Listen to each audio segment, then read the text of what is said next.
This scene just confirmed something terrifying. Gilead is no longer isolated. It's expanding. And the craziest part, it wasn't revealed through war, politics, or some dramatic speech. It was revealed through something as small and as quiet as a piece of chocolate. That's how dangerous this moment really is. Because what Daisy uncovers inside Commander Mackenzie's home isn't just a personal secret. It's a crack in the entire image Gilead has been projecting to the world. An image of control, isolation, and absolute ideological purity. But what if that image is a lie? What if, behind closed doors, Gilead is already breaking its own rules and building connections with the very countries it's supposed to be cut off from? Before we get into the implications, let's quickly ground ourselves in what actually happens in this scene. Daisy attends a seemingly harmless tea gathering at the Mackenzie household. Everything about it feels controlled, polite, and predictable, the kind of environment designed to keep appearances intact. But Daisy isn't there to play along. She's there with intent. At some point during the visit, she slips away. Now, this is where things get serious, because Daisy doesn't just wander. She targets one of the most dangerous places she could possibly enter, Commander Mackenzie's private study. In Gilead, that space is sacred. It's where power lives. Documents, secrets, communications, everything that defines a commander's influence is likely stored there. Being caught inside that room isn't a mistake you recover from. It's the kind of mistake that gets you erased. And yet, Daisy takes that risk anyway. That alone tells you something important about her. She's no longer just observing the system. She's actively challenging it. She's stepping into spaces she doesn't belong in, searching for answers she's not supposed to have. That shift in behavior is critical because it marks the moment she stops being just another piece in Gilead's structure and starts becoming a threat to it. But then the scene flips in a way that completely changes the tension. She's not alone. Commander Mackenzie is already in the room. And not only is he there, he's calm, sitting in the corner, cigarette in hand, completely unbothered. That image matters more than it seems. In a regime like Gilead, where rules are strict and behavior is tightly controlled, a commander casually smoking in private signals something deeper. It shows privilege. It shows detachment. It shows that the people enforcing the system are not fully bound by it. So now Daisy is trapped in the worst possible scenario. She's been caught in a place she should never be by a man who has every reason and every right within Gilead to punish her severely. And this is the moment where most characters would panic, freeze, or collapse under pressure. But Daisy doesn't. Instead, she adapts instantly. She points to the chocolate on the desk and says, "Forgive me, the chocolate on your desk. I haven't had any since before I came to Gilead." That line is doing a lot of heavy lifting. On the surface, it sounds like a simple excuse, but underneath, it's strategic. She's reframing the situation from something suspicious into something human. She's not an intruder anymore. She's someone who gave in to temptation, someone nostalgic, someone harmless. And that shift is what saves her, because instead of punishing her, Mackenzie lets her go. Not only that, he allows her to take a piece of chocolate. Now stop and really think about that. In Gilead, mercy from a commander is never random. It's calculated. So why does he let her walk away? There are a few possibilities, and none of them are comforting. The first is that he genuinely doesn't see her as a threat, that he believes her excuse and considers her too insignificant to worry about.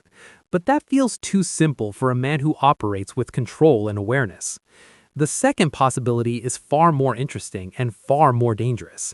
He knows exactly what she's doing, and he's choosing not to act. Maybe he's testing her. Maybe he's sending a message. Or maybe, and this is the most unsettling interpretation, he wants information to spread. Because what Daisy notices next changes everything. As she leaves, she spots Japanese writing on the chocolate packaging. And just like that, the entire scene shifts from personal tension to global implications. This isn't just imported chocolate. This is evidence. Because Japan is believed to have sanctions against Gilead. That means there shouldn't be open trade. There shouldn't be easy access to goods. So the presence of Japanese chocolate in a commander's private study raises a massive red flag. How did it get there? There are only a few answers, and all of them point to something bigger than Mackenzie himself. Daisy immediately understands the significance of what she's found, and she passes the chocolate to Garth, the person who had tasked her with identifying which commanders might be involved in international activity. Garth's reaction is exactly what you'd expect from someone who understands the stakes. Japan has sanctions against Gilead. What was he doing there? That question cuts straight to the core of the issue, because if Mackenzie has been to Japan or has access to goods from there, it means Gilead is not as isolated as it claims. It means there are channels, hidden, unofficial, possibly illegal, connecting Gilead to the outside world. And Daisy's response is, "Why the F would I know? That's your job." That line matters more than people think. It shows that Daisy isn't just following orders, she's pushing back. She's understanding the danger of what she's uncovered, and she's not pretending to have all the answers. She's part of this operation, but she's not carrying the weight of it alone.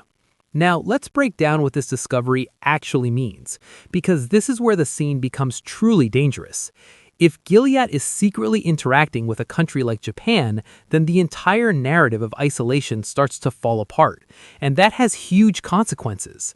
First, it suggests that Gilead is evolving. It's not just a closed system anymore. It's adapting, reaching outwards, and possibly forming alliances. That changes the balance of power completely.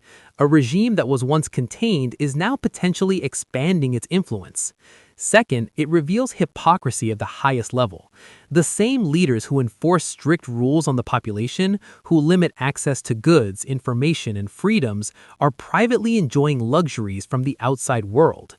That's not just corruption, that's systemic deception.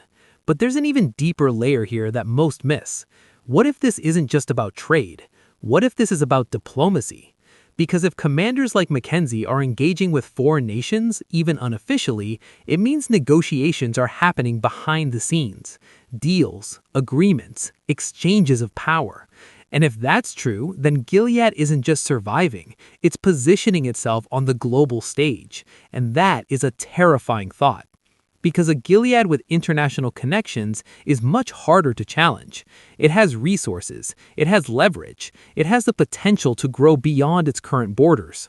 Now let's circle back to Mackenzie, because his role in all of this is still a massive question mark. Is he acting alone? Is he part of a larger network of commanders doing the same thing?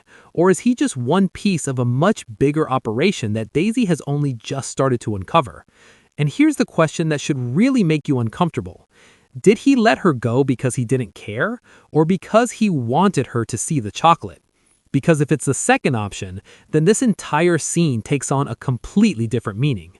It stops being about Daisy discovering something, and starts being about her being shown something. And that's a much more dangerous game. Because it means Mackenzie might not just be a participant in these secret dealings, he might be controlling the narrative around them. Now think about what that means for Daisy moving forward. She didn't just find evidence, she exposed herself. She entered a forbidden space, interacted directly with a commander, and walked away with something she shouldn't have. Even if Mackenzie chose not to act in that moment, that doesn't mean he's forgotten. In Gilead, people don't get away with things for free. So Daisy's position is now more dangerous than ever. She's no longer just observing cracks in the system, she's actively stepping into them, and the more she learns, the bigger the risk becomes.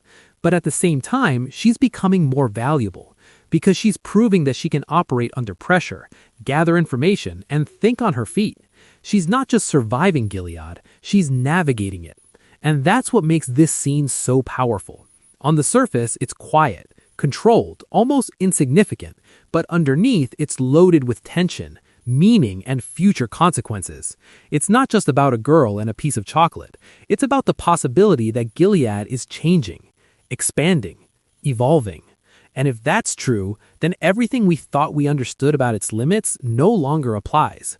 Because once a regime like Gilead starts building connections beyond its borders, it stops being just a contained threat. It becomes something much bigger. Something harder to stop.